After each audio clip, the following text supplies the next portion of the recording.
Gabon, asteartea dugu gaur eta garraio sektorearen grebaren 9. egunean protestak areagotu egin dira. Besteak beste, Tradisnak martxa motela egin du Nafarroan sektorearen egoera kritiko eta jasangaitza salatzeko. Garrailariek greban jarraitzen dute erregaien prezioa aldiro berrikustea eskatzen dute besteak beste. Gasolioa etengabe igotzen ari dela, toperik ez daukala, ez dakigula noiz izango den topea, eta orduan eskatzen ari gera berrikusi dadila prezio hori aldiro. Egun garraioaren tarifa 3 hilabetean behin berrikusten da, baina azkenaldian erregaiaren prezioak igoera nabaria izan duenez, garraioaren tarifak astean behin edo 15 egunean behin berrikustea eskatzen dute. Horretarako neurriak jartzea eskatu dizkiete Nafarroako gobernuari eta Eusko Jaurlaritzari. Neurriak hartu ditzala garraioaren arazo honi aurre egiteko edo konponbidea bilatzeko. Atzo Nafarroako gobernuarekin bildu zen Tradisna, baina ohiko batzarra izan zen. Hori bai, hiruk parte hartu zuen eta gaur bilera du Zibiteren gobernuarekin sindikatuak eskatuta. Hiruk azaldu duenez gainera bilera eskatu zioten Laukoari eta martxoaren 17an Arantza Tapia sailburuak logistika eta garraioaren sektoreko ordezkariekin bilera izan zuen eta hiruko ordezkariak ez zituzten gonbidatu. Aztertu egin gaituelako aurreko astean ni artean sektorearekin egin zuen bilera hartan. Bestalde, Espainiako gobernuak 500 milioi euroko neurriak iragarri ditu erregaiak merkatzeko. Errepide garraioko batzorde nazionalarekin akordioa lortu du Sánchezen gobernuak eta Espainiako patronal batzuk adostakoaren kontra agertu dira. Esaterako, Fenadismerrek grebarekin bat egitea erabaki du. Espainiako gobernuak eginutako dirulaguntzen zehaztasun falta argudiatuta. 500 milioiko laguntza ezago batu zertarako den, ulertzen. Errandu, main dugu 500 milion, baina oite bortzetik goiti. Izan ere ez dute jakinarazi bilgailu bakoitzak bere ezaugarrien araberako laguntzak jasoko dituen edo beste modu batera egingo den, ez da gasolio litro sentimotan zenbat merkatuko den ere. Kamiolarien esanetan presio egitea baino beste erremediorik ez dute eta gero eta sektore gehiagok pairatzen dituzte grebaren ondorioak. Bada, Gipuzkoa eta Bizkaiko arrantzaleek gutxienez astera arte itsasora atera gabe egongo dira garraioaren greba delata. Ondoren egunetik egunera erabakiko dute zer egin egoeraren bilakaeraren arabera. Era berean garrailarien lanustea eta energiaren prezioak direlata, arazo handiak sortzen ari dira industrian, janarien banaketan baino gehiago. Bestaldetik atzoko egunarekin 3 aste bete dira Ukrainako gerraren ondorioen inguruko jarraipena egiten ari zela Pablo González kazetaria atxilotu eta espetxeratu zutela. Euskal kazetarien elkartea harremanetan da Gonzálezen familiarekin eta gaur abokatuarekin Amaia Goikoetxea elkarteko dekanoarekin hitz egin dugu. Zoritxarrez ez dakite ezerrez, ez dakigu ezerrez. Ni atzo gauean hitz egin nuen bere abokatuarekin, Gonzalo Boyerekin, eta ez dakite ezerrez. Osea, oraindik ez dakite ezerrez. Ez haiek, ez guk, ez dakigu ezerrez.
gaia aldatuta, arrazakeriaren aurkako egunaren bueltan hainbat ekitaldi egin dituzte. Egunotan ehunka lagun bildu dira Euskal Herriko hainbat hiriburutan kontrol selektibo arrazistak eta arrazismo instituzionala salatzeko.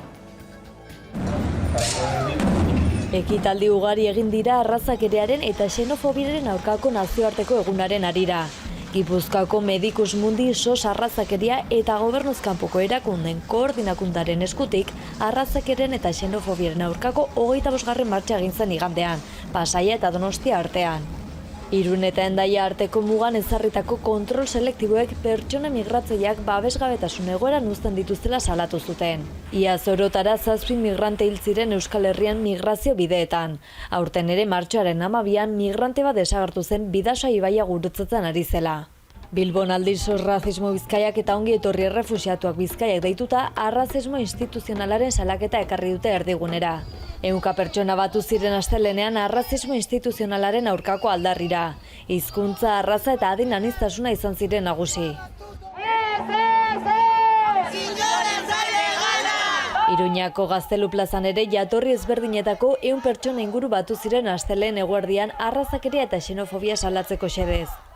Hala ere kasu honetan erakundeak jomugan jarri beharrean hauen eskutik joan zen protesta. Izan ere Nafarroako migrazio politiketako zuzendaritza orokorra izan zen kontzentrazioa deitu zuena. Eusko Jaurlaritzak bestalde ijito herriarekiko estrategia bat ondu duela ohartarazi du gizon eta emakume ijitoek ijito izateagatik jasaten duten diskriminazio historikoa eta egiturazkoa genditzen laguntzeko helburarekin. Ijito herriarekiko euskal estrategia hau urrats berria da. Gizarte bidezkoagoa eraikitzeko beste urrats bat. Baita inklusiboagoa ere, diskriminaziorik gabeko gizartea. Bien bitartean deigarriak dira ertzaintzak argitaratutako datuak, gorroto delituengatik jarritako salaketek gora egiten jarraitzen baitute, batez ere arrazakeriak eta xenofobiak eragindakoek. 2021 batean zenbatutako 277 gorroto delituetatik 162 arrazakeriak eta xenofobiak eragindakoak izan ziren hain justu. Hori ez gain Nafarroako SOS arrazakeriak arrazakeriari buruzko urteko txostena aurkeztu du. Bertan elkarteak 2021 batean egindako 282 arreta eta egoera irregularrean dauden pertsonek jasaten dituzten oztopak nabarmentzen dira. Txostenak jasotzen du kasuen 60%an agente diskriminatzailea erakunde publikoa izan zela, eta beraz arrazismo instituzionala deritzona betikotzen jarraitzen dela, pertsonak jatorriagatik edo egoera sozioekonomikoagatik diskriminatuta. Horren aritik arrazakerearen aurkako manifestazio antolatu du Nafarroako SOS arrazakeriak. Larun batean izango da eguerdiko ordu batean Iruñeko Merindades plazatik abiatuta. Queremos ver estas personas como víctimas. Uraren munduko eguna dugu gaurkoa eta horren arira Arabako hainbat elkartek ekimenak antolatu dituzte munduko herrialde guztiek ura eskura izan dezaten. 2020an hasi ziren Derecho Humano al Agua Potable y Saneamiento en Jeriko proiektuarekin Alipular eta nazioarteko elkartasuna erakundeak. Horren bidez, erdialdeko Jeriko hiriko 3052 pertsonari eta Pelel udalerriko 280 herritarri ura ematea ahalbidetuko dute edateko ura lortzeko bi sistema publiko eraikiz. El proyecto es un proyecto de cooperación al desarrollo que ejecuta Solidaridad Internacional y Alipular. Es un proyecto que busca, por supuesto, dar acceso a agua a la ciudad de Jericó y al pueblo de Pelel. Y tiene 3 líneas de trabajo fundamentales. Una es la construcción de un sistema de abastecimiento de agua. 2, crear comités comunitarios que se encarguen de la gestión y sostenimiento de estos sistemas. Y 3, que la mujer sea que tome un papel fundamental en todos los procesos de decisión y de gestión de estos sistemas de saneamiento, de estos sistemas de agua. Promovemos que la mujer tenga un papel importante, un papel central, que ellas puedan ser las protagonistas, porque estamos hablando de un país o de una zona en la que las mujeres sí tienen un papel fundamental, por ejemplo, en la agricultura, en el agua, porque son las que se encargan de traer el recurso a casa, pero eso no se traduce en toma de decisiones, por ejemplo, a nivel de sociedad. Bestalde, Medicus Mundi Arabak Peruko Ayacucho mendilerroko 3 landa herriraino eramango ditu ura eta saneamendua. Handeetako 3 komunitate txikitako 453 pertsonek lortuko dute ura, ur sistemak eta bainu ekologikoak eraikitzeko helburua duen proiektuaren bidez. Lanean ari dira Perun, komunitate isolatuetan, ez dute bermatuta ura eskubidea, eta haiek ez daukate urik etxetan, saneamendurik, bai? Orduan egiten ari garena, saneamendu etxeraino eraman, eta ura be bai, eta ez etxe barruan, dozik eta kanpoan, baina iturriak zotzen ditugu, eta letrina ekologikoak. Eta ingurumenaren bueltan, Kaparrosoko Baie edo Deita enpresaren jabeak protesta sozialak izilarazteko egindako Mosal eskaeren erabilera kritikatu egin du Greenpeace taldeak. Hori salatuz, larun batean elkarretaratzea egingo dute Iruñeko Foruen monumentuaren aurrean eguerdiko 12:00. Euskal Herriko etxalde handiena Nafarroan Kaparroson dago. Hautsak arrotu ditu azken urtean izan ere guztira 8.000 esne behi daude eta talde ekologistaik hainbatetan salatu dute inguruko lurra eta ura kutsatzen ari dela. Baie de Odieta kooperatiba Nafarraren makrogranjaz ari gara. Hainbat mugimendu ekologistek enpresa honen kontrako protestak egin dituzte azken aldian, eta orain enpresako jabeak Nafarrako Foru Erkidegoan mugimendu horiekin zerikusia duten 14 kolektibo eta 15 pertsona eraman ditu auzitegietara. Ustezko irainak egotzi da. Horien artean dira ekologistak martxan sustrai erakuntza Greenpeace eta mugari gabe besteak beste. Horren aurrean Greenpeace erakunde ekologistak esan du gainerako Mosal eskaeretan bezala, enpresaren asmoa talde ekologista horiek beldurtze besterik ez dela. Ingurumen osasuntsua eta uraren kalitate ona eskatzeko duten eskubidea erabiltzari utz diezaioten. Aipatzeko bestalde Baie de Odieta kooperatibak martxoaren 30an adiskidetzeko ekitaldi batera deitu dituela talde ekologista horiek. Sustrai erakuntza taldearen esanetan, enpresak uste du kolektiboek ustez bere izen onari kalte egin dizaioken informazio zabaldu dutela. Nafarroako parlamentuan 2021ko irailaren 10ean entregatu eta prentsaurrekoan aurkeztu zuten txosten bati erreferentzia eginez. Testuinguru honetan makrogranja salatu dituen talde ekologista eta kolektiboek elkarretaratza deitu dute datorren hilaren 26erako. Iruñeko Foruen monumentuaren aurrean eguerdiko 12:00. Baie de Odieta enpresaren jabeak protesta sozialak izilarazteko egindako Mosal eskaeren erabilera salatzeko. Gu prest gaude, manifestua zabaldu dute egun mugimenduko ordezkariak igandean Donostiako Trinitate plazan eginiko prentsaurrekoan bertan, burujabetza praktikaren emateko kanpaina baten berri eman dute eta horretarako izena emateko epea jada zabaldu dute. Dinamika gehiago ezagutzeko, Unai Apaolaza eguneko kidea izan da gurean gaur magazinean.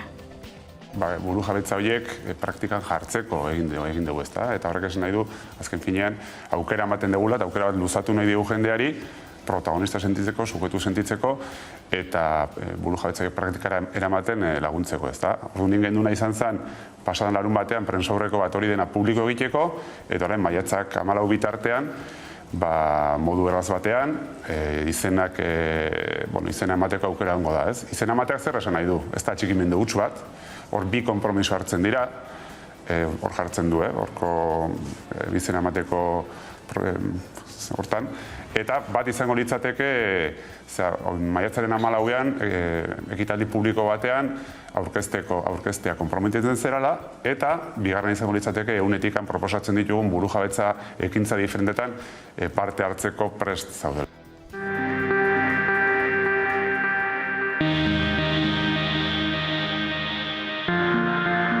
Pantalla aldatzera esan nahi du burujabetzak praktikan jarriko ditugula, eta burujabetzak praktikan jartzeak esan nahi du edo lehen ditugun aurrekariak hartuta intsumituak edo ikastolek egin zuten bezala edo beltzek bere estatu batuetan eserleku bat izan zezaten egin zituzte aldarrikapen horiek.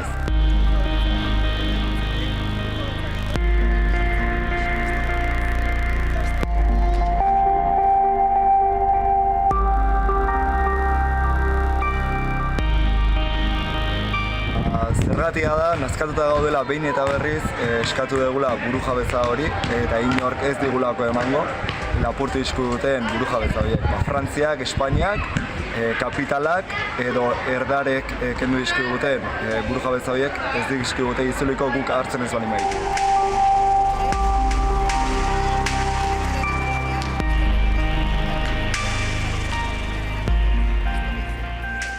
Bestetik, Barakaldoko Kabo Kilatezen omenezko gurutze frankista eraitzi egin du Ernai Gazte antolakundeak. Honekin batera, Erandiokoa ere eraitzi zutela aldarrikatu dute ohar baten bidez. Horrela, itsasadarraren bi aldetako monumentu frankistak kenduta daude jada. Hortze duzue Ernaik berak egindako bideoa.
Eta pandemiaren ondorioz, azken 2 urteetan antolatu ez den arren, Bilbao Basque Fest Euskal Kulturaren jaialdia hiriburura itzuliko da aste santuan. 200 jarduera baino gehiago izango ditu jaialdiaren 8. edizioak, baita hainbat berritasun ere. Bilbao Basque Fest Euskal Kulturaren jaialdia berriore hiriburura itzuliko da aste santuan apirilaren 11-tik 17 arte. Hiria dinamizatzeko, turistak eta inguru bisitariak erakartzeko eta aste santuan hirian geratzen diren bilbotarrei kalitatezko proposamen zabala eskaintzeko asmoz itzuli gara. Pandemien ondorioz azken 2 urteetan ez da antolatu eta jaialdiaren 8. edizionek 200 jarduera baino gehiago izango ditu, baita hainbat berritasun ere. Edizio honek berri garrantzitsuak ditu eta bisitarien digutenen artean gure sustraiak eta ohiturak ezagutzera emateko apostua erakusten dute. Ekintza eremua zabaltzen doa Bilbao Basque Fest, izan ere 4 espazio berri izango ditu jaialdiak. Casilda Itorizar Parkea Space Parkearen agertokia izango da. Etxebarria Parkean bestalde Artzain txapelketa egingo dute. Horrez gain, erreprodukzio museoa perkusio tailerraren egoitzan izango da. Eta Club Deportibo Klubeko frontoia Euskal Sustrai gaua ikuskizuna antolatuko da. Azken hori gainera ekoizpen propioko lehenengo obra izango da. Eta jaialdiaren emanaldi garrantzitsu eta esanguratsuenak bildu nahi dira horretan. Hala nola, dantza, herrikirolak eta musika. Horrez gain, euskal humoreaz, gastronomia, zinemaz, kalejirez, musikaz eta beste hainbatez gozatzeko aukera egongo da euskal kulturaren jaialdian. Ikusten dizuenez, askotariko egitarau zabala eta kalitatezkoa da. Aste santuko egunetan Bilboz gozatzeko.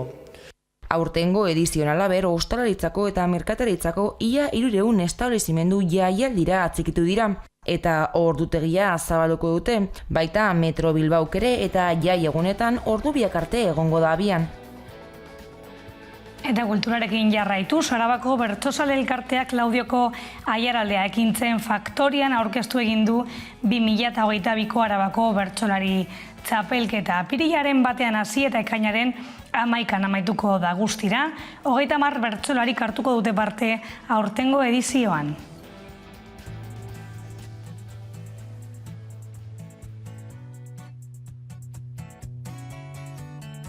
Hogeita hamar bertsolarik parte hartuko dute aurtengo edizioan, 18 arituko dira final 8renetan, final 4denetan, 12 bertsolari final erdietan eta 6 bertsolari finalean, bakoitzak behin baino ez du kantatuko fase bakoitzean. Txapelketaren lehenengo final 8rena apirilaren batean jokatuko da Amurrioko kulturetxean eta ekainaren 11an amaituko da.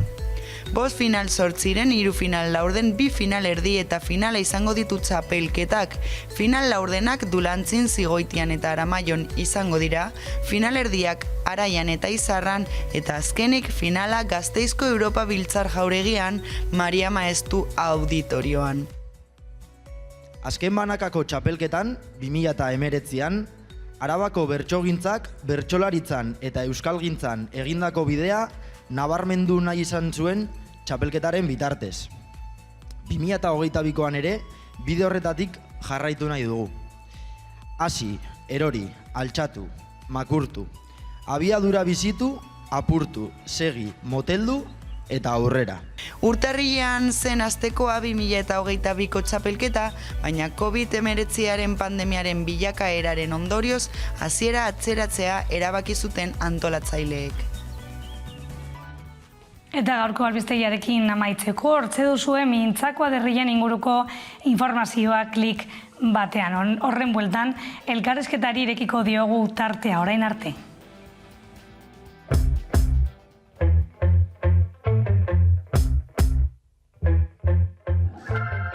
Iruñerriko Mintzakoa Derriak gazteon hizkuntza ohituretan eragina izan nahi duen proiektu bat da. Berez gazteei zuzenduta dago, gutxi gora bera, 6 urtetik gorakoei, 25, 28 urte tartekoei. Eta azken finean hemen bilatzen duguna da gazteok espazio seguru bat, lasai bat izatea, eroso bat ere bai akatsak egiteko, lasai egoteko, gure artean ere beste motatako erregistro batzuk bilatzeko, eta gutxi gehiago. Egitasmo hau sortzen da 2015 inguruan getxon, bizkat nahi zegoen gazteen artean da euskararen inguruan beste motatako aisialdi bat edo erlazionatzeko modu bat izateko eta kuadrilen arteko erlazionatzeko beste era batzuk eta euskararen inguruan hausnartzeko beste era batzuk sortzeko. Iruñerrian martxan da jadani 2017-2018 ikasturtetik, okerez baldin banago 5. ikasturtea da martxan dela bertan.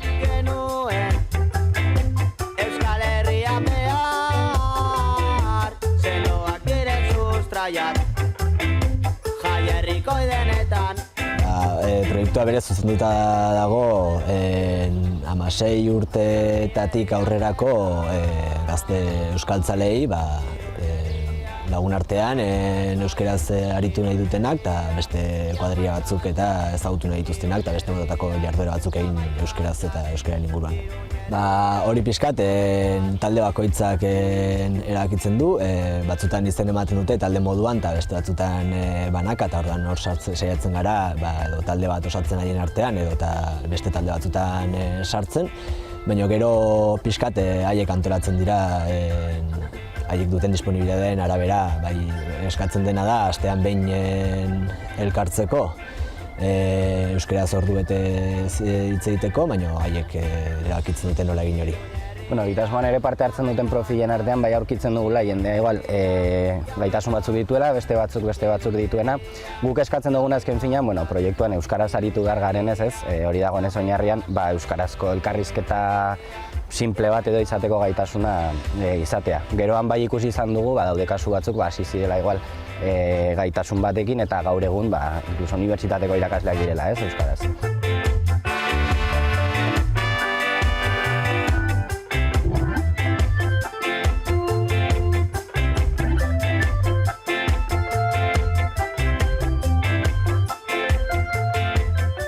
Biok egiten dugu hor koordinazio lana proiektuan, baina gero oraintxe bertan dira 4 dinamizatzaile, pixkat didena kontaktu zuzena dutenak taldeekin, pixkat animatzera jarduera osagarritan, eta ero batez ere taldeak sortzeko orduan egiten dutenak zubilan hori azaltzeko zer den pixkat proiektua eta jarraipen hori egiteko taldeekin. Proiektuak azkenean baditu 2 motatako saio, asteroko kedada hori, talde bakoitzak egiten duna bere kabuz, eta gero zenbait saio osagarri gutxora bera hilabetean behinekoak izaten direnak, non elkartzen diren dauden talde ezberdinak, elkarrekin egiteko jarduera ezberdinak. Hor bai egon dela zailtasun bat, osasun egoerarekin pasaden urtean hauek aurrera eramateko, aurten ari gara hor berriz hauek ateratzeko saiakeran eta jada egin dira zenbait aurten. Egin da escape room bat hor baztanen eta zenbait saiakera eta zenbait jarduera gehiago.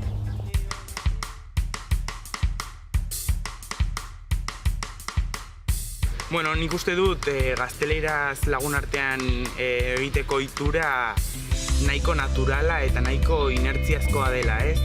Euskara bultzatu nahi dugu, bide hortan, baina gure artean ez dugu euskaraz hitz egiten. Orduan, zerbait gaizki egiten ari gara. Euskara eskola bada, euskaraz ez dut egingo, ez? Guztiok dugula debate hori, 2 segundoko debatetxo hori, justu eskatu behar duzunean, ea hizkuntzetan bota. Guztiok sortzen dugu ingelesen kultura, eta baina euskaldunena ingelesek ez dute sortuko. Eta, bueno, ikusita Euskal Telebista zer den, non zentratzen den, zer erakusten duen, zakitu Gipuzkoatik harago bada... Badago mundua ere. Bada Euskal Herri bat. Igual ez da inberdea, baina berdin da Euskal Herria. Pertsona bat, berarekin ligatu nahi baldin baduzu, eta bero euskalduna baldin bada, euskara.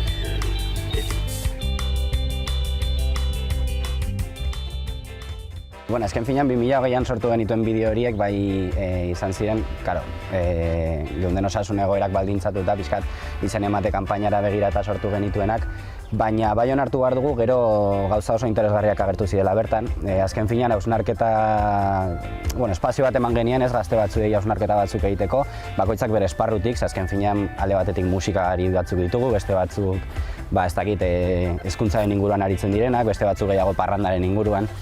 Orduan azken finean hortik ateratzen diren hausnarketak, bideoak ikusi behar dira horretarako uste dut eta hausnarketa hainbat badaude bertan, baina gogo bat baina baritzen dela, eztabaidarako gutxienez, gauza batzuk plazara ateratzeko eta horretan aritzeko. Bizkate kontaktuan jartzeko era eta apuntatzeko era sare sozialen bitartez izaten da.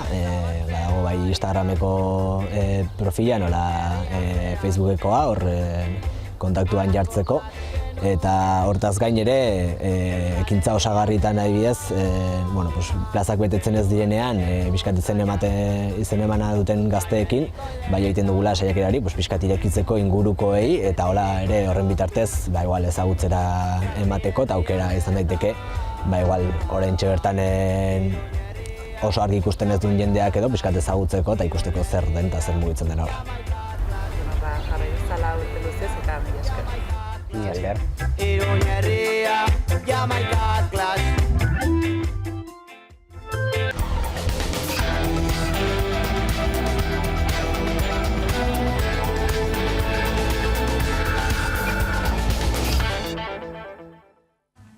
Espainiako gobernuak joan den ostiralean bat egin zuen 2007an Marokok Sahara mendebalderako proposatu zuen planarekin eta hainbat eragilek eta indar politikok gaitzetsi egin dute erabakia. Honen inguruan aritzeko, gurekin dugu gaurkoan pantearen beste alboan Irati Lizarralde, Saharako Gazte Aktiboak elkarteko komunikazio arduraduna eta Heiba Meiara elkarteko kidea. Gabon zuoi bihoi. Gabon entzuten duzu biok?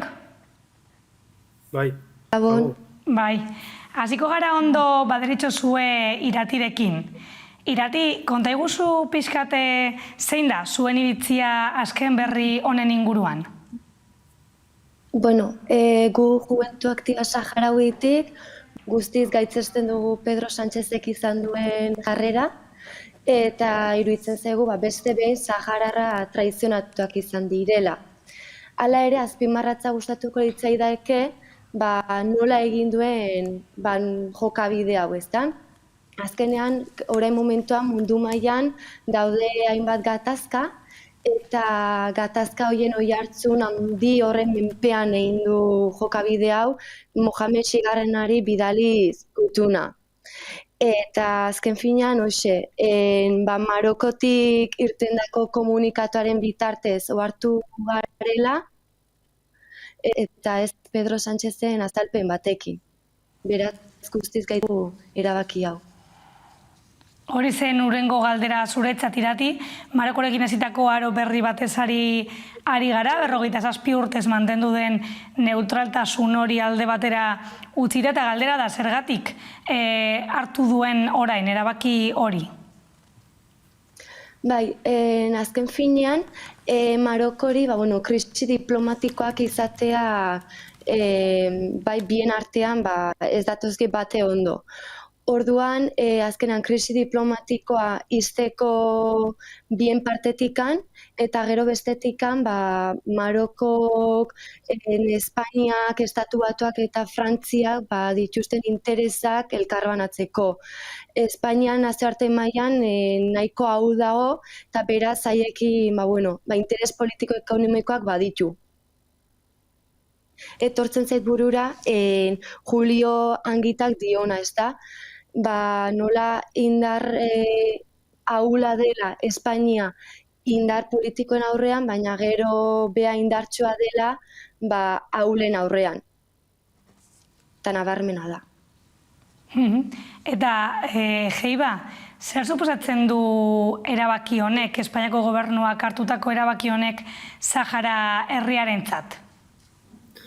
Oso trazionatuta eta abandonatuta sentitzen gara nazioen arteko komunitatearen aldetik eta zehazki Espainiarekin berriro ere. Batez ere ikusi ondoren nola mobilizatu diren Ukrainatik. Bidean beste harri bat guretzako da, baina berriro altxatuko gara, erabaki azkarako bidean aurrera egingo dugu. Hori da gutxi gora bera guri sentimentua eta nire inguran ikusi dudana. Hori bai, ez diogu inoiz guri kausaren alde borrokatzeari utziko. Irati pixkate erabaki politiko horri edo alderdien ikuspegitik hartuta, erabakia Espainiarrekiko eta Espainiarako errespetu falta bat dela esan dute PP-ko kideek. Bai, azken finean, Espainia estatuko gehiengok eta bai politika alderdi gehieneke ez dute onartzen erabaki hau, ez dira errepresentauta sentitzen, eta horren aurrean azalpenak eskatu dizkiote. Bai, erantzun bat. Eta zein da pixkateko katzeko, gaudela geren inguruan gomendatzen, Irati, zein da zuen elkartetik egiten duzuen lana? Bai, Juventu Aktiba Saharaui elkartea sortu zen 2020 urtean,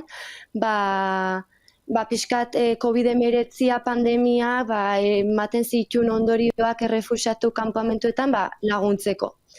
Eta hoa momentuan sentsibilizazio lanean gabiz gehien bat, sare sozialetatikan, hitzaldietan, ekitaldietan parte hartuz, kanpainak, elkarretaratzeak, baina bereziki hori, sentsibilizatzen, isiltasunaren parte izan ez gaitezen. Eta zuek, galdera hau biontzat da, nahi bauzu Irati zukasi erantzuten. Hemen ikusten dituzuen edo lortzen dituzuen laguntzak nahikoak dira?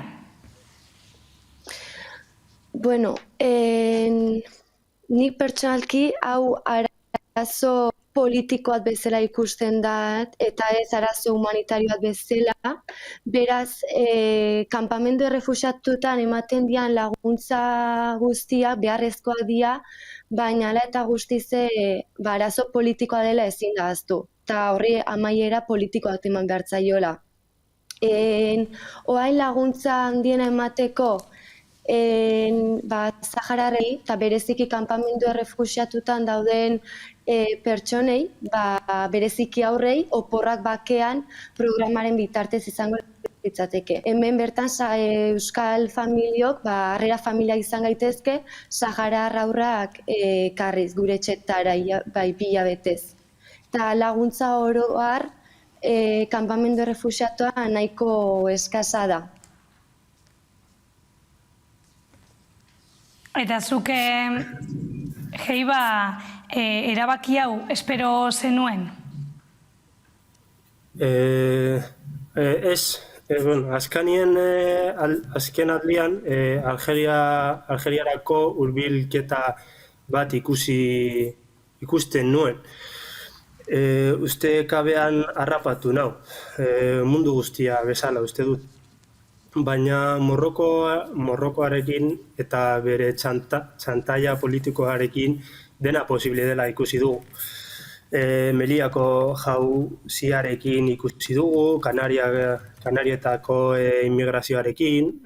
Marrokok arrima deablo hori saldu lioke autonomia planaren truke. Orduen, ez daukagu gehiago itxaron eta borrokan eta segidu aurrera. Eta Jaiba, Iratik azaldu digu zer den Juventud Aktiba Saharaui, zuretzat, pertsonalki zer suposatu zuen Euskal Herrira ailegatzeak? Zainduta eta lagunduta sentitu zara? Bai. Elkartea asko ekarri zituen txiketatik aldaketa asko ekarri zituen, aldaketa kulturalak, aldaketa linguistikoak, aldaketa klimatikoak, baina aurra izan da ez zara gauza askotan konturatzen. Azten zoazenean konturatzen zara. Eta bigarren galdera, ni erdi bermiotarra naizela uste dut. Azkanien hasi nintzen, ikasi nuen, nire kuadria daukate Bermion, eta ondo integratzean gain Euskal gizartea oroar oso kontzientziatuta dago Saharako kausaz, eta guregatik eta gure kausagatik egiten duten guztia eskertu nahi diogu. Eta amaitzeko Irati, zeintzuk izango dira berri hau ikusita edo zuen hurrengo pausuak? Bueno, garrantzitsuna taldeetikan, Espainiako gobernuari oroituko diogu ze bete behar duen, ze erantzukizun historiko duen, eta dala erreferenduma egitea, behai dagokiona nazio batuen erakundea dagokion errezuriozioak jarraituz, eta jasetikan hori eskatuko dugu atetikan, eta sentsibilizazioakin jarraituko dugu herritarrak errealitatea ezagutu ezaten. Eta Euskaldun moduan, Sahararren aldeko moduan, babesa erakutsi beraiei, esan ez eta daudela bakarrik, eta hemen gaudela behai laguntzeko. Mila esker Irati, mila esker Jaiba gurekin gaur egoteagatik eta zuen aldarrikapena eta borroka gurekin partekatzeagatik. Zuei. Egongo gara hurrengo mobilizazioetara. Agur. Eskerrik asko, Gabon. Eta zuek ez mugitu tarte bat hartuko dugu eta bueltan solasaldia izango dugu gurean, orain arte. Musas y Fusas proiektu musikal bat da, non osatzen dugu pertsona askok, badugu banda bat, non gauden ni Olaia, Maria, Ander, Xabi eta Inigo, gero ditugu ipuin kantariak eta bai euskaraz eta bai gazteleraz, non musika ipuinen bitartez kontatzen diegun aurrei. Kontatu ez, baizik eta kantatu. Aukeratzen ditugu ipuin bereziak, mezua duten ipuinak, aurrak identifikatuta sentitu aldiren ipuinak, eta musika jartzen diegu. Baitere baditugu proiektu desberdinak, orain proiektu feminista batean gaude, musikalizatua, eta egiten ditugu tailerrak, haurdun dauden emakumeekin tailerrak baita ere, musika nolabait eraman pertsona guztiei, adina eta egoera desberdinei. Azken fina bada musika edozein pertsonari eramatea, pentsatzen dugulako funtsezkoa dela musika pertsonetan, nolabait emozio bide oso potentea delako eta funtsezkoa delako musika gure bizitzetan.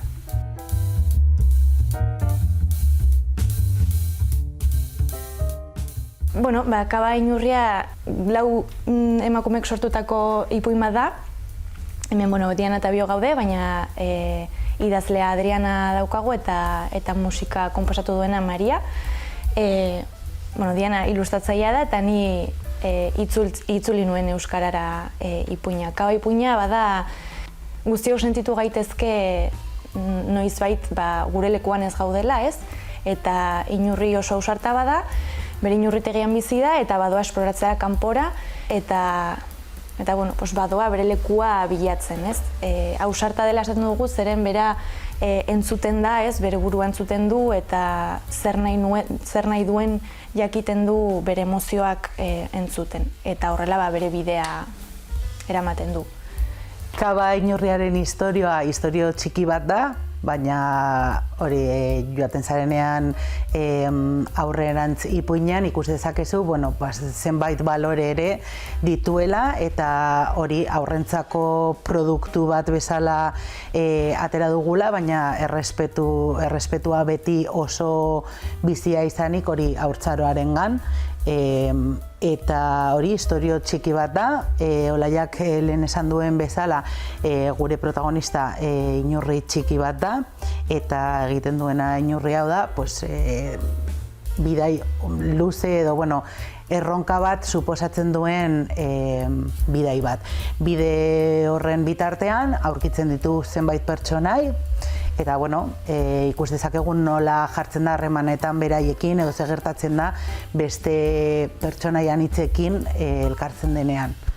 Eta horren bitartez ere ikuste dut gu buruan geneukan helburu garrantzitsuren bat liburuarentzat zen hori transmititzea irakurtzen duten aurrei, hori animatzea beste jende mota, beste pertsonai edo beste pertsona anitzak ezagutzera eta haiekin harremanetan jartzea eta bat bestearekin aberastea edo...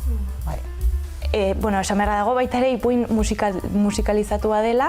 Nik gutxien ez dut ezagutzen liburu edo ipuin musikalizatuak eta ere gutxiago aurrentzako ipuin musikalizatuak, orduan horrek ja berezia egiten du. Baita ere, pentsatu genuen berezia dela pertsonei bakoitzak bere musika izatea, ez? Hau musikan deitzen da leitmotiv, ez? Bere pertsonei bakoitzak nolabait osatzen duela melodia batekin bere izaera, ez? Edo bere izateko modua. Orduan baita ere modu honetaz musikarekin mezu hori edo ipuinaren mezua erakargarria egiten dugu baita ere.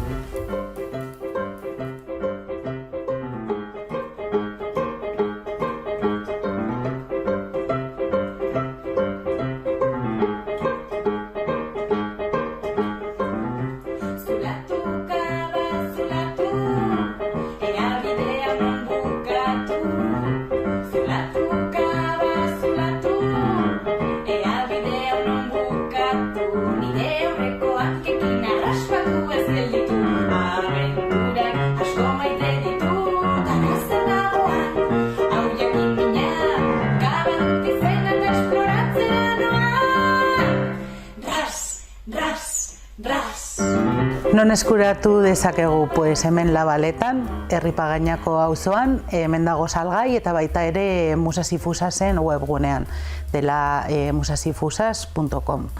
Esan behar dugu ere euskerazko argitalpena edo bigarren edizioko azken alea saldu genuela beste egun. Hemen daudenak, hemen Labaletan geratzen direna, uste dut bizpairu eta bukatu da. Atera genuen lehendabiziko alea, oso laizter nahiko, ez? Erraz saldu zen, bai? Bai, eta hori bigarrena ere euskeraz joan da. Así que hemen dauzkagunak. Eta hirugarrenik ez da egongo? Ez, nik uste dut ez. Nik uste dut ziklo hau nolabait itxi dugula eta orduan orain ere, ez dakit, etorkizunerako ere beste zenbait plan edo ideiak dauzkagu Kaba inurriaren inguruan. Ez dakit, behar bada eskoletara edo ikastoletara eraman zenbait gai edo balore inguruan lan egiteko, pertsonaiak azaltzeko eta pixka bat horien inguruan lan egiteko. Kaba inurriak bide iluzia izan dezala eta mila esker. Eskerrik asko.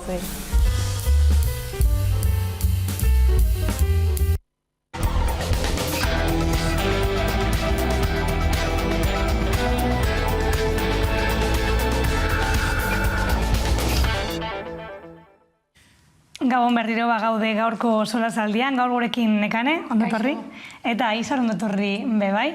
Eta orain komentatu egin dugun bezala, Espainiako gobernuak Marokoren presioari men egin dio. Mendebaldeko Sahararen autodeterminazioari buruzko nazio batuen erakunderen planak alde batera utzita eta Rabaten autonomia plana onartuta horrela. Madrilek Marokoren harremanetan aro berri bat hasi egin du Polisarioak atzera pauso gisa kritikatu egin duena. Beste behin ikusi dugun legez eta orain komentatu egin dugunaz, Espainiar estatua autodeterminazio eskubidearen aurka dago. Bai, gainera kasu honetan zoritxarrez ez da gaur egungo gaia, historikoki gertatu da, eta Sahara egiten dute berarekin txampon baten truke bezala, izugarrizko geopolitika egiten ari dira, eta aipatzekoa da Pedro Sánchezen papera, ze behintzat argitaratu duten albiste bat, esaten ez da bakarrik pauso hau bera bakarri emon, baizik eta Amerikako Estatu Batuaren biden arteko elkarlanak sendatzeko egin duela bebai. Bai, bueno, esan bezala, ez da bere, Estatu Espainolaren posizioa ez da berria. Egia da, Sahara abandonatu egin zuela bere momentuan, jakindala ere espainola zala, eta eurak zeukatela penintzulan jaiotako hanbait bezala nana. Niri planteatzen zaizkit, dotortzen zaizkit pilo bat galdera lehenengo zertan datzan, aldaketa egongo balitz, Marokok planteatzen duen autonomi maila hori edo agenda berri hori zertan datza, porque nik ez dut uste inolako aldaketarik egon direnik. Zer gertatzen da hor, geopolitikoki zudinozu moduan, Maroko dala, badakigu azken finean, emigrazio ruta bat Espainiara sartzeko, edo sartzeko adibidez Zeutan edo Melillan, zer gertatzen da honekin, Espainia dituela pilo bat dekola konbenioak Marokogaz, egiten dana mugen externalizazio horretan. Oin dela pare bat urte, eman zitzaizkien gobernuei, 7.000 milioi euro, gordetzeko Espainiaren mugak, zer gertatzen da alde batetik hori, baina bestaldetik bebai, gertatzen ari dana da, arrantzan inguruan dagoela oso potente den konbenioak, eta Marokok eskilmatu egiten ari duela Sahara. Espainiaren begi hoi bizta onarekin esango egun kezta. Orduan zer gertatzen da, azken finean ikusten dugula nola, zenolako posizio hori jartzen ari den bere gobernua, Sánchezek ikusita gainera hor arrakala bat sortzen ari dela Podemosekin, baina egiten ari du PSOEko barone guztiak egindako kontrako jarrera, baina ez bakarrik kontrako jarrera. Bebai, internazionalki dauzen hainbat akordioi uko egiten ari dotzez. Orduan, zenolako interesak dekon, daude berbaiten, adibidez, Argeliatik datorren gazarekin, hor dakigu bebai, harremanak Argelia eta Marokon artean oso tentsoak direla, eta, presioak bebai igotzen ari dira, gero eta ekonomian eragin handia izaten ari dute, eta zergaitik jarrera hau. Niri adibidez ikaratu nau, PNV-ek sinatzea parlamentagon egindako eskaerak.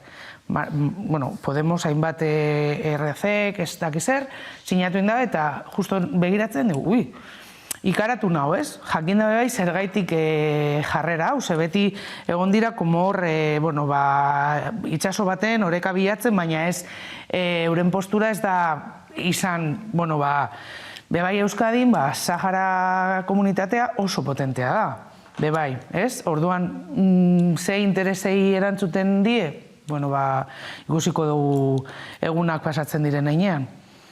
Hori zen galdera, zergatik uste duzue Sánchezek erabaki abortu duela, eta zergatik orain?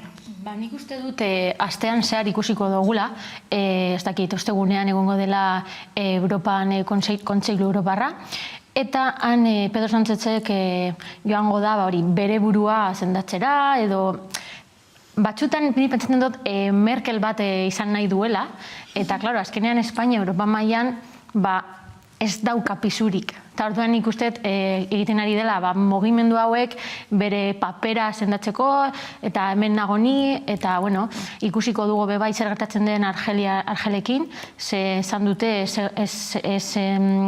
ez zeukatela ia komunikazioarik, hor egon da gatazka bat ministroarekin, ez dakite ia komunikazioa egon denik ala ez, baina gero bebai Podemoseko papera gobernuan, bai, gaur atera dute Saharako banderatxo batzuk kongresuan, baina, klaro, eske ja ez dira oposizioko talde bat gobernuan daude, orduan segingo dute. Maiatik altxatu ez, nire ustez ez dira maiatik altxatu, ze bintzat zoritxarrez badiruri ministroak baldin ez badira, hotxa asko egiten duela hortik kanpo. Bai, azken finean ikusi dugu hainbat krisietan PSOE eta Podemosen artekoak, zelan ez dute mailan kolpea emon eta esatea behitu bertan bera, mozio bat egiten da eta ikusiko dugu. Nik ez dakit bai egiten duten, estrema eskuin horren zera, zenolako ondorioak ekarri halko lituzke. Niri ikaragarri batez ere arduratzen nau hori mugen esternalizazio horretan, ze ikusten dugu nola, ez bakarrik Saharadan, zuk esan bezala, txanpon bat euren artean tentsioak sortzeko edo murrizteko. Ikusi gendun adibidez nola ordainketa hoien ondorioz ez zetozen, bere momentuan, zabaldu zituen adibidez mugak. Eta hori izan gendun egin dela 2 hilabete uste dut gertatu zala, pilo bat pertsona bai gehiengoak ziren magrebiarrak, eta gero torri ziren, bai subsahariano pilo ez da, baina gero bueltan bota zituzten, klaro, esan zuten, lasai, ordainduko tzugu, hasi jendea beruntze joaten. Eta gertatzen den horrekin bebai da, Sahara bihurtzen ari da orain bebai oso ruta migratorio arriskutsua. Zen Kanariesetako migrazio horretan, Sahara dago poliziaz gainezka. Baina jartzen ari dute argia edo fokoa ruta hori gelditzen.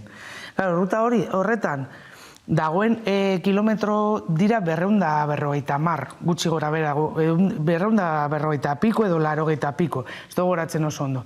Baina oso arriskutsua da. Eta horrekin ala ere, daude presioa sartzen. Ze badakite Maroko, jarraitzen duela berton presioa sartzen, ze ez du nahi, eta ikusi dugu, adibidez, Saharako posizioak bertan bera usteko, nola bota duela hospital bat bera, zelan eskola bat, lako gauzak dago gainera, doble moral hori ez, Ukrainian gertatzen ari danarekin, Sánchezek hartzen ditu bere kontu eta zukut bezala, igual nahi duela da bere figura goraipatu edo ez dakit, porque azkenean igertzen da, dagoela pizkatxo bat saiatzen horretan. Eta kritikatu egiten dau, adibidez, Rusiarrek botatzea antzerki bat edo botatzea hospital bat bera, baina Maroko egiten badau, topatzen duguna da, isiltasun utza. Orduan, jaten ari zara otaneko uneko ez dakizer hainbate akordio. Horrek ez du balio Europa mailan, edo bakarrik, hauek dira, eta gainera abandona egiten ditugu, eta basamortuan kasi nada. Orain, Juventud Aktiba Saharago elkartearekin egin dugu berba, eta komentatu digute, euren ustez, orain munduan dauden gatazkek estalita edo horren atzean hartu duela Saharako erabakia. Bai, nik izan esan du, azkenean, azenolako autonomia izango duen Sahara, ze azkenean Marokok ikusten ari gara nola tratatzen duten Saharako jendeari, orduan hor dago gakoa. Nola, zertarako eta nola geratuko da Sahareko jendeak. Azkenean hor daude jolasten eta hori da hitza, haiekin. Eta, klaro, eske ja ez dakit nola Marokok dagoela horrela isiltasun osoz gauzak askok egiten, baina, klaro, Europa mailan Ukrainiako gatazka daukagu, honetaz iaz da hitz egiten, eta hor pixkanaka pil-pil bat bezala bakaioa egiten, ez? Bai, da azken finean gortinak egiten direla, eta gertatzen da bai, zelan Saharako territorioetan, badauz pilo bat Espainiar ONG-ak. Eta horrek diru pilo bat mugitzen dau kooperazio internazionalean estatu mailan. Horretan bebai daude pilo bat interes ekonomikoak, ze badakigu bebai, ze gertatzen ari da, pobreziaren kudeaketarekin, negozio hutsa bihurtu dala, eta zer. Orduan, klaro, posizioa, nik uste dut, saiatzen ari dala bere posizio neutral, bueno, ez dala neutrala, baina, como, bueno, gutxiko dugu momentoz hau, igual bere kabuz konponduko danea, ez dut uste, baina Maroko lasai egon daitezala. Osea, bertan bera ez botatzeko hainbat negozio, zer da, kontu zibili, gaude pentsatzen bebai olioan. Arazo bat daukagu, bueno, ikusten ari gara. Osea, produzioa, osea, estatu mailan Andaluzia egon alzan, osea, guzkilorez beteta, eta egon da, eta hauek usteldu egin dira, eta gu joaten ginen, bueno, estatu espainolak joaten zan hartzera Ukrainara. Orain ikusi dugu horren igoera. Suposatzen da produkzio horik ez dagoela. Marokosetik erosten da pilo bat olio. Queda, o sea, increíble, erosten dira olibak Marokon, ekartzen dira Espainian, gero botella egiten dira Marokon, gero saltzeko Espainian. O sea, dago movimentu bat, eta, klaro, orain, hor adibidez arazo bat dago, olibarekin ematen duela ezetz, baina hasi da, bueno, gutxitzen oso gitzi dago. Gehitzen jako, zera, grebari, Osa, ez que dira como puntuak eta... No, ematen du nik uste dut oso estrategikoki jolasten duela. Eta jolastu, hori da. Bai, osa, fitxa jartzen, haber nork ematen du hau jak emate. Osa, saiatzen behintzat, bueno, eta batez ere bere figura internazionalki saurituta edo deslegitimatuta izan ez daiten, porque hori bebai, karo, zu dinozu moduan. Azken fina, niretzako Espainia mailan, osa, Europa mailan Espainia da como, bueno, txontxongillo hutsa. Zerabiltzen da estrategikoki eta geopolitikoki oso leku berezian dagoelako. Kasuan uste zen edo zer ondorio ekarriko ditu erabaki honek Sahara herriarentzat? Betiko moduan txarrak, txanpon baten truke, aurgaratuko dira, eske daramatzate ez dakiz zenbat urte, abandonatutak, eta nik ez dut uste Marokok aurrera pasu bat emango duela, ez dakit autonomia edo bestalako zerbaiteri buruz, ez dut uste. Nire ustez batez ere represio gehiago. Osea, azken finean, egia da Saharaui gazteria oso kontzientzatuta dagoela bere herriaren egoerataz, gero eta gehiago elkartzen ari dira, azken finean egiteko bere estrategiak eta bere borrokak, bebai, eta oindela gitzi Euskal Herrian bizi izan mutil bat, izan zen erailda Marokon, bueno, Saharan, defendatzearen bere herria. Orduan ikusiko dugu, badauzpio bat mutil batez ere saharauiak dauzela bueltatzen udara joateko. Zenprez daude. Zer ekarriko dau? Errepresioa, kartzela liderrentzako edo eta herri mailan bebai pertsonentzako, heziketa eza, osasun arazo larriagoak bertan bera utzten ari dituzte adibidez, oso txarto antolatuta dauzen zelan, ematen dau inork ez duela inoiz frenau eta pentsatu, zelan, bizia irauten dau herri batek gutxi gora bera 70 urte basamortuan. Ematen dugu, gu gaude pentsatzen, gu gaude gure zera gure hirietan eta bar, baina gaude basamortu baten inguruan berba egiten. Eta ez bakarrik Sahara aldean, baizik eta Tinduf. Hori da, Sahara utza, eta ez dago ezer. Eta daude, herri moduan, daukaten, ez dakit zelan esan daukaten goraipamena edo aldarrikapen maila edo sentimendu maila esateko, gu hemen gaude resistentzia baten, inbazio baten, hori bai dela inbazio bat, resistentzia bat gauz egiten, eta ez dozko zueken duko gure nortasuna, gure bizitza, gure kultura, eta horretan, Euskal Herritik elkartasun guztia, ze hor dauze manifestaldiak eta jendeak egin behar duena da elkartzea eta, sentiaraztea ez dauzela bakarrik. Hori da, Euskal Herria nola ikusten duzu, horren inguruan, kontzientziatuta dago Euskal Herria? Gian militantea garenak edo politika gustatzen zaigunak, bai, agian badakigu honetaz, baina azkenean telebista edo irratia pizten baduzu, Ukrania, eta zuk esan duzun bezala, hau bai, bebai, inbatzio bat da, baina bakarrik esaten dute, Ukrainiako, ez da onartzen Ukrainian Rusian egin dauen inbatzioa, baina gero Saharan hori bai onartzen dugu, ez? Sekulako hipokresia dago. Beti moduan, politikan aritzen garena edo militatu egiten dugunak edo horrela, bai dekogula kontzientzia gehiago, eskatzeko, niri askotan lagun marrokariekin elkartzen dizkit alako, esaten dutxezuna, Sahara, Marokar, ez, Sahara herri bat da. Zuek ulertu behar duzu, badauz batzuk bebai, ulertzen dutela, onartzen dutela, eta Sahara libre izan behar dela, eta autodeterminatu behar dela.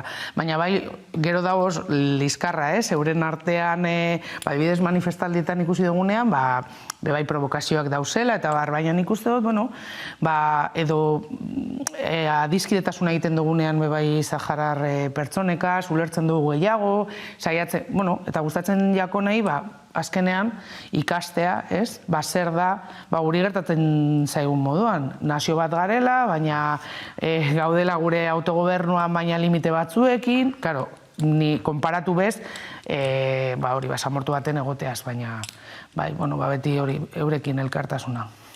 Bestetik, gaia aldatuko dugu, astelehen honetan, 3 aste bete dira Ukrainako gerraren ondorioen inguruko jarraipena egiten ari zela Pablo González kazetaria atxilotu eta espetzeratu zutela ordutik, ez familiak eta ez haren konfidantzazko abokatuak ezin izan dute harekin harremanetan jarri gogoratu, espiotza delitua egosten diotela eta 10 urteko espetxe zigorraren aurrean egon daitekeela. 3 aste inkomunikatuta egon da, Polonian atxilotuta, tratu txarrak egon daitezke bai tartean, eta ez dirudi epe motzean egoera aldatuko denik. Nola ikusten duzue, gaia?